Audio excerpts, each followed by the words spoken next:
قال الله تبارك وتعالى في الكلام المجيد والفرقان الحميد لا أقسم بهذا البلد وأنت حل بهذا البلد ووالد وما ولد لقد خلقنا الإنسان في كبد صدق الله العظيم وصدق رسوله النبي الكريم ان اللہ وملائکتہ یصلون علی النبی یا ایھا الذین آمنوا صلوا علیہ وسلموا تسلیما اللهم صل علی سیدنا و مولانا محمد وعلی آل سیدنا و مولانا محمد وبارک وسلم۔ بے پائے حمد و ثنا خالق کائنات اللہ رب العالمین جل جلالہ کی بادشاہ کروڑوں درود و سلام محسن انسانیت سرور انبیاء تاجدار مدینہ حضور سیدنا آقا علیہ الصلوۃ والسلام کی ذات اقدس پر کہ جن کے وسیلہ جلیلہ سے اللہ تعالیٰ نے یہ دین متین عطا فرمایا۔ قرآن مجید فرقان حمید میں سے کچھ آیات آپ کے گوش گزار کی ہیں۔ دعا ہے کہ خالق کائنات اس کے تحت حق اور سچ بیان کرنے کی توفیق عطا فرمائے۔ اللہ رب العالمین جل جلالہ نے تین مرتبہ قسم اٹھا کر انسان کے مقصود کی طرف اشارہ کیا۔ فرمایا کہ لا اقسم بہذا البلد، کہ قسم ہے مجھے اس شہر مکہ کی، وَأَنْتَ حِلٌّ بِهَذَا الْبَلَدِ، اور قسم ہے مجھے اس شہر مکہ میں آپ کے ٹہل ٹہل کر چلنے کی، وَوَالِدٍ وَمَا وَلَدٍ، اور قسم ہے والد کی اور ولد کی، لَقَدْ خَلَقْنَا الْإِنسَانَ فِي كَبَدٍ، تحقیق انسان کو ہم نے مشقتوں میں پیدا کیا۔ بڑی اہمیت کی طرف اشارہ تھا اس جملے میں، اور اس جملے کی اہمیت کو اجاگر کرنے کے لیے اس سے قبل 3 مقام پر اللہ رب العالمین نے قسم اٹھائی اور پھر جا کر یہ ارشاد فرمایا تاکہ حضرت انسان کھل کر اس کی طرف متوجہ ہو سکے اور اس کو اچھی طرح سمجھ سکے۔ فرمایا کہ لقد خلقنا الانسان فی کبد، کہ تحقیق ہم نے انسان کو مشقتوں میں پیدا کیا۔ امام رازی علیہ رحمت فرماتے ہیں کہ انسان کی مشقت کا آغاز تو اسی وقت ہو جاتا ہے جب یہ اپنی ماں کے پیٹ میں ہوتا ہے، اس کے بعد اگلی مشقت اس کے لیے اس دنیا میں آنے کا مرحلہ ہے، جو کہ زچہ اور بچہ دونوں کے لیے ہی شدید مشقت کا سبب ہے۔ پھر وہ انسان جب اس دنیا میں آتا ہے تو بے بس اتنا ہوتا ہے کہ دودھ پینے کے لیے بھی دوسروں کا محتاج ہوتا ہے، وہ دودھ تک خود نہیں پی سکتا۔ وہ انسان بے بس اتنا ہوتا ہے کہ اگر پیشاب کر دے تو اپنے کپڑے خود نہیں بدل سکتا، پاخانہ کر دے تو اپنے آپ کو خود صاف نہیں کر سکتا، وہ ہر لمحہ ہر آن دوسرے کا محتاج ہے۔ اس طرح ایک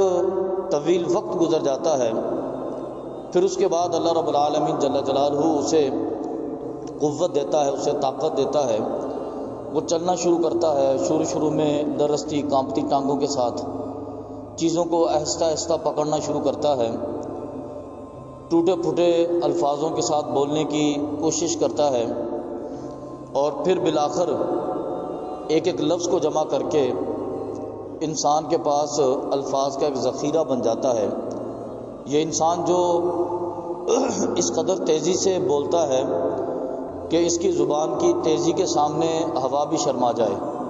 ایک وقت تھا کہ یہ انسان بولنے سے بھی عاجز تھا، یہ انسان جو اتنی تیزی کے ساتھ دوڑتا ہے کہ اس کی تیزی کا مقابلہ کوئی نہ کر سکے، ایک وقت تھا کہ یہ چلنے کے لیے بھی دوسروں کا محتاج تھا۔ اور یہ انسان جو اپنے بدن پر مکھی تک نہیں بیٹھنے دیتا، اسے کراہت محسوس ہوتی ہے. ایک وقت تھا یہ اپنا پیشاب اور پاخانہ دھونے کے لیے بھی دوسروں کا محتاج تھا. اس وقت سے لے کر آج تک اب ملاحظہ کریں کہ کس کس مرحلے پر اللہ تبارک و تعالیٰ نے انسان کو مشقت میں رکھا، اور کس کس مرحلے پر اللہ تبارک و تعالیٰ نے پھر انسان کو نجات دینے کے اسباب بھی پیدا فرمائے. اگر انسان کمزور اور بے بس تھا تو اللہ تبارک و تعالیٰ نے اسے ماں جیسی محبت بھی تو عطا فرمائی نا، کہ وہ ماں کہ اگر بچہ سردیوں کی راتوں میں بستر پر پیشاب کر دے تو وہ ماں بچے کو خشک بستر پر لٹا کر خود پوری رات گیلے بستر پر بسر کر دیتی ہے. وہ ماں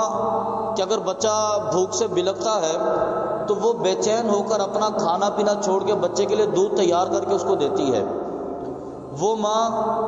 جو اپنے ہاتھوں کو گندگی میں ڈال کر بچے کو پاک اور صاف کرتی ہے. یہ محبت اللہ نے ماں کی عطا فرمائی. پھر جب انسان اس سے ترقی کر کے تھوڑا سا آگے پہنچا، پھر اللہ تبارک و تعالیٰ نے اسے والد جیسی بہترین طاقت اور قوت عطا کی، والد کا سایہ عطا کیا. معاشرے میں نیا نیا چلنا سیکھتا ہے، معاشرے میں لوگوں سے نیا نیا متعارف ہوتا ہے، تو اللہ تبارک و تعالیٰ نے بہترین ڈھال کی صورت میں والد کا سایہ عطا فرمایا. وہ معاشرے کی آنے والی تکلیفوں سے، معاشرے کے آنے والے مصائب سے، معاشرے کے آنے والی مشقتوں سے اپنے بیٹے کو ڈھانپ کے رکھتا ہے. وہ خود سارا دن کڑکتی ہوئی دھوپ کے اندر مزدوری کرتا ہے لیکن اپنے بیٹے کو سایہ میسر کرتا ہے. وہ خود سارا دن لوگوں کی جھڑکیاں کھاتا ہے لیکن اپنے بچوں کو سہولیات دینے کے لیے پیسے کما کر لاتا ہے. وہ خود سارا دن بھوکا رہتا ہے لیکن اپنے بچے کی ضروریات پوری کرنے کے لیے شام کو روٹی کے پیسے جمع کر کے لاتا ہے. یہ اللہ رب العالمین کا خاص فضل تھا. وہ سارا دن باہر گزارتا ہے اور اپنے بچے کو مکان کا سایہ میسر کرتا ہے. تو یہ اللہ رب العالمین نے انسان کے نکلنے کے اسباب پیدا کیے. اگر انسان غور سے اپنے ماضی کی طرف جھانک لے تو یہ انسان جو تصور کرتا ہے کہ زمانہ میری مٹھی کے اندر ہے،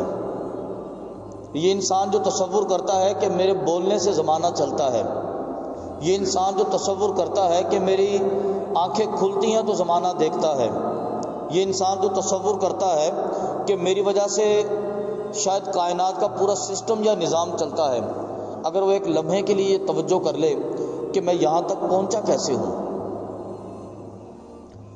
کیا میں اچانک یہاں تک پہنچ گیا، اس کے اندر کن کن لوگوں کی قربانیاں تھیں. اس کو اپنے والدہ کا کردار بھی یاد آ جائے گا، والد کا کردار بھی یاد آئے گا، اپنے بڑے بھائی کا کردار بھی یاد آئے گا،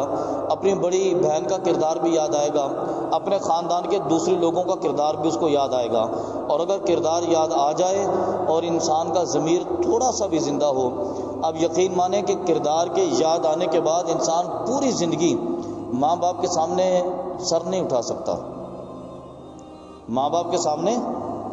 سر نہیں اٹھا سکتا. یہ زبان جو بولنا نہیں جانتی تھی، اس کو بولنا ہمارے والدین نے سکھایا، اور آج ہم اس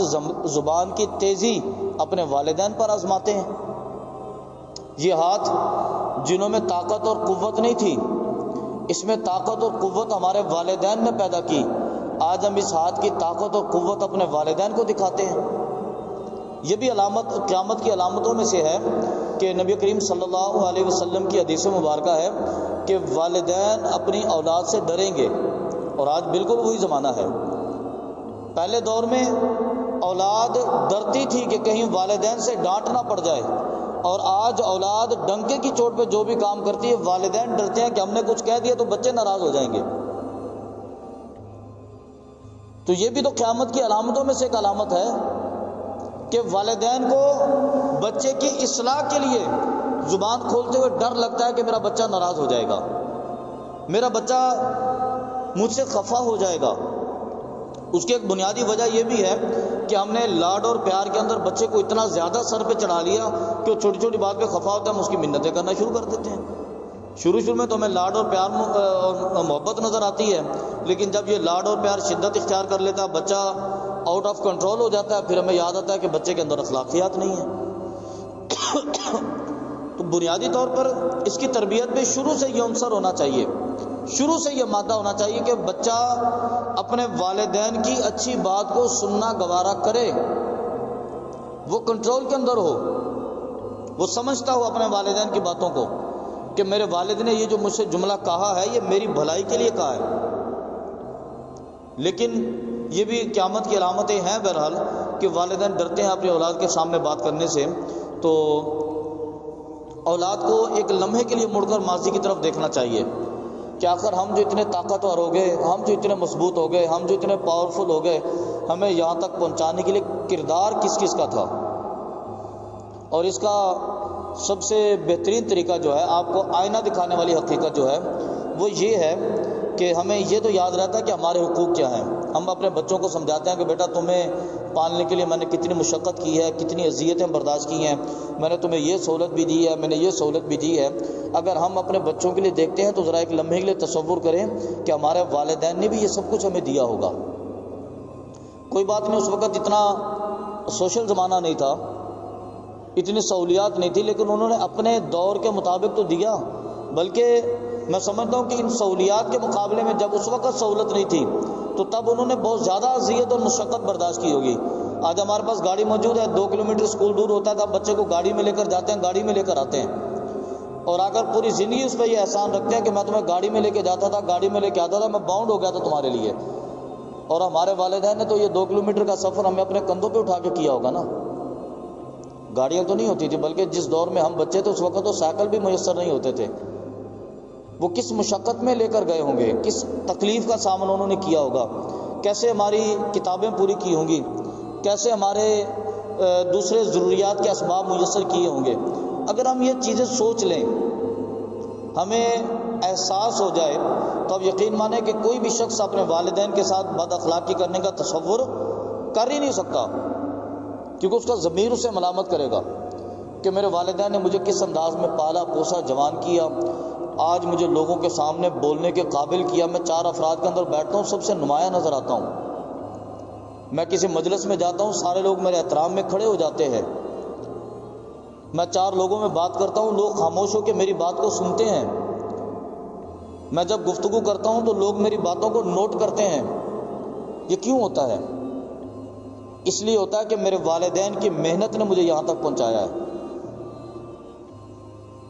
میرے والدین کی مشقتوں نے مجھے یہاں تک پہنچایا ہے۔ اگر انسان یہ تصور کر لے تو اسے والدین کی مشقتوں کا احساس بھی ہو جائے گا۔ جیسے نبی کریم صلی اللہ علیہ وسلم کی بارگاہ میں ایک شخص حاضر ہوا، عرض کی یا رسول اللہ صلی اللہ علیہ وسلم، میرے والد بہت بوڑھے ہیں، بزرگ ہیں، اور میں نے انہیں اپنے کندھے پر اٹھا کر مکمل حج بیت اللہ کروایا ہے، پورا طواف کروایا ہے، میں نے سعی بھی کی ہے، تو کیا میں نے ان کا حق ادا کر دیا؟ تو نبی کریم صلی اللہ علیہ وسلم نے فرمایا کہ تو نے تو اس کی 1 رات کا حق بھی ادا نہیں کیا، تو ایک حج بیت اللہ کروا کے اپنے کندھوں پر اٹھا کے سمجھتا ہے کہ تو نے والدین کا حق ادا کر دیا؟ ایک لمحے کا تمہارا حق ادا نہیں ہو سکتا اس سے۔ تو صرف ضرورت اس امر کی ہے کہ اپنے ضمیر کو جگایا جائے اور جھنجھوڑا جائے، انسان یہ سوچتا جائے کہ میرے یہاں تک پہنچنے میں کتنے مراحل آئے تھے، میں کب کب گرنے والا تھا، اور کب کب کن ہاتھوں نے مجھے سہارا دیا۔ جن ہاتھوں نے سہارا دیا ان ہاتھوں کی قدر کرنا سیکھ لیجئے۔ امام راضی علیہ رحمت یہی فرماتے ہیں کہ انسان کی تخلیق سے لے کر انسان کی زندگی کے آخری لمحے تک انسان تو مشقت کے اندر ہے۔ فرمایا کہ لقد خلقنا الانسان فی کبد، تحقیق ہم نے انسان کو مشقت کے اندر پیدا کیا، ہم نے انسان کو مصائب و آلام میں گھرا ہوا پیدا کیا۔ تو جب انسان مشقت میں ہے تو انسان کو تربی مشقت میں رہنے کی حاصل ہونی چاہیے۔ اب دیکھیے، سردی آتی ہے تو ہم سردی کے آنے سے پہلے سردی کی تیاری کر لیتے ہیں، یہ انسانی نفسیات ہے۔ سردی کے آنے سے پہلے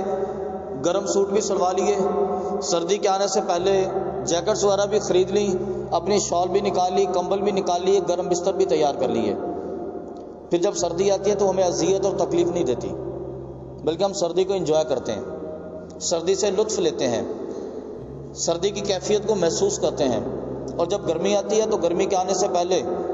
ہم اپنے پنکھے بھی ٹھیک کر لیتے ہیں، پنکھے بھی صاف ہو جاتے ہیں، ہمارے AC بھی تیار ہو جاتے ہیں، ہمارے نرم اور ٹھنڈے کپڑے بھی تیار ہو جاتے ہیں، ہمارے گرمیوں کے بستر بھی تیار ہو جاتے ہیں، پھر جب گرمی آتی ہے تو ہمیں وہ اذیت نہیں دے پاتی جو گرمی کے اندر حقیقتاً موجود ہوتی ہے۔ کیوں؟ اس لیے کہ ہم نے تیاری کی ہوئی تھی، ہم نے خود کو تیار کیا ہوا تھا۔ اللہ رب العالمین نے فرمایا کہ لقد خلقنا الانسان فی کبد، کہ ہم نے انسان کو مشقت کے اندر پیدا کیا۔ اگر انسان مشقت کے لیے خود کو تیار کر لے تو پھر آنے والی مشقت اس انسان کو اذیت و تکلیف نہیں دے پائے گی، کیونکہ مشقت تو آئے گی بہرحال، یہ طے شدہ بات ہے۔ اللہ رب العالمین نے قرآن پاک میں ایک اور مقام پر ذکر کیا کہ الف لام میم احسب الناس ان یترکوا ان یقولوا آمنا وهم لا یفتنون، فرمایا کہ لوگ یہ تصور کرتے ہیں، لوگ یہ گمان کرتے ہیں کہ وہ کہیں گے کہ ہم ایمان لائے اور ہم چھوڑ دیں گے ان کو۔ نہیں، فرمایا کہ ان کو آزمایا جائے گا، آزمائش ہوگی ان کی۔ وهم لا یفتنون، لوگ کہتے ہیں کہ ہمیں آزمایا نہیں جائے گا، فرمایا ایسا بالکل نہیں ہوگا، آزمایا جائے گا ان کو، مشقتیں آئیں گی، تکلیف آئے گی۔ اور جب انسان کا خمیر اس بات پر دلالت کرتا ہے کہ انسان مشقت کے اندر رہے گا تو پھر ہم مشقت کے لیے تیاری کیوں نہیں کرتے؟ اللہ رب العالمین جل جلالہ نے جب انسان کی تخلیق فرمائی، ایک حدیث مبارکہ کے حوالے سے آتا ہے، فرمایا کہ انسان کا خمیر جب تیار ہوا، انسان کی مٹی جب گوندھی گئی تو 39 دن 39 ڈیز 39 دن انسان کے اس گوندھی ہوئی مٹی پر مشقتوں اور تکلیفوں کی بارش ہوتی رہی۔ پھر 40ویں دن ایک دن اللہ تبارک و تعالی نے اس پر راحت، آسودگی کی بارش فرمائی۔ اب گویا کہ یوں تصور کر لیں کہ زندگی کے اگر 40 حصے کیے جائیں تو 40 میں سے 39 حصے تکلیف اور مشقت کو برداشت کرنے میں گزرتے ہیں، ایک حصہ راحت اور سکون کا ہے، ایک لمحہ راحت اور سکون کا ہے، باقی سارے تکلیف اور مشقت برداشت کرنے والے حصے ہیں۔ تو جب انسان کی تیاری، انسان کی تخلیق،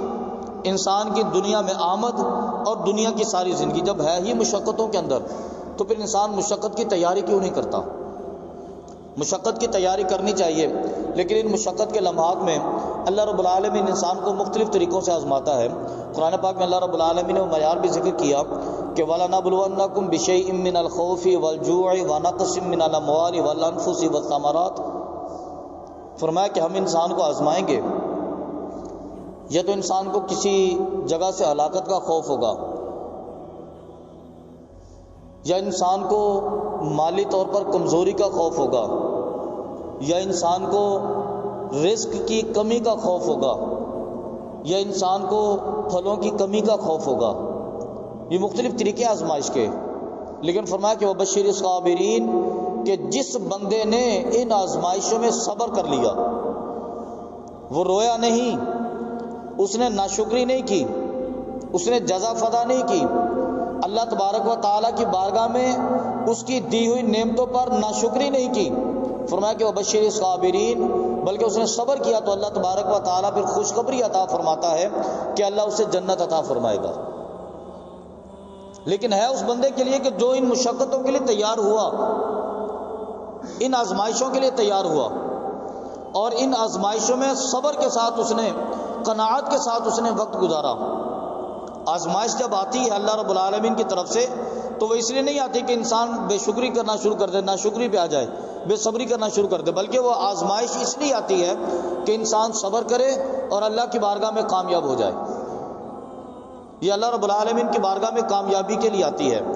تو جب ایک نظام انسان کو شروع سے عطا کر دیا گیا اور انسان کو خبردار کر دیا گیا، تو پھر انسان پتہ نہیں کیوں اس نظام پر خبردار ہونے کے باوجود تیاری نہیں کرتا۔ ہم سمجھتے ہیں کہ آسائشیں بھی آتی رہیں، سہولیات بھی چلتی رہیں، اور پھر اللہ تبارک و تعالی جنت بھی ہمیں عطا فرما دے۔ پھر راستہ منتخب برداشت تو کرنا پڑے گا، اور یہ دنیا کتنا مشکل راستہ ہے۔ حضرت عبداللہ بن مسعود رضی اللہ تعالیٰ عنہ نے حضرت فاروق اعظم رضی اللہ تعالیٰ عنہ سے پوچھا کہ حضرت دنیا کی مثال کیسی ہے،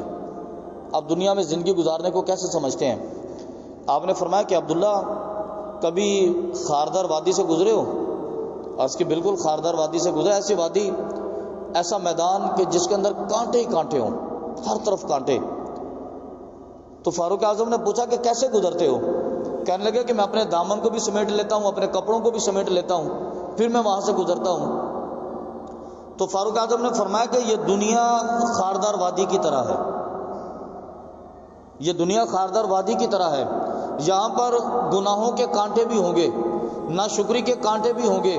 یہاں پر آزمائشوں کے کانٹے بھی ہوں گے۔ تم اپنے دامن کو سمیٹ کر یہاں سے گزرو، تمہارا دامن گناہوں سے آلودہ نہ ہو جائے، تمہارے کپڑے ناشکری سے آلودہ نہ ہو جائیں، تمہارا لباس بے صبری سے آلودہ نہ ہو جائے، تمہارا جسم گندہ نہ ہو جائے، بلکہ اپنے آپ کو بچا کر یہاں سے گزرو۔ اگر تم نے ناشکری کر لی تو تم دنیا کی ناکامی اپنے دامن میں سمیٹ لو گے، خاردار وادی کے کانٹوں میں الجھ جاؤ گے۔ اس لیے اس دنیا میں کامیابی کا ذریعہ یہ ہے کہ بندہ تمام نجاستوں سے اپنے بدن کو بچا کر اللہ رب العالمین کی بارگاہ میں قناعت کرتے ہوئے، اللہ رب العالمین کی بارگاہ میں صبر کرتے ہوئے، شکر کرتے ہوئے گزرے۔ اس لیے فرمایا کہ لقد خلقنا الانسان فی کبد، تحقیق ہم نے انسان کو مشقتوں کے اندر پیدا کیا۔ اللہ رب العالمین کی بارگاہ سے دعا ہے کہ اللہ تعالی صراط مستقیم پر استقامت عطا فرمائے۔ اللہ رب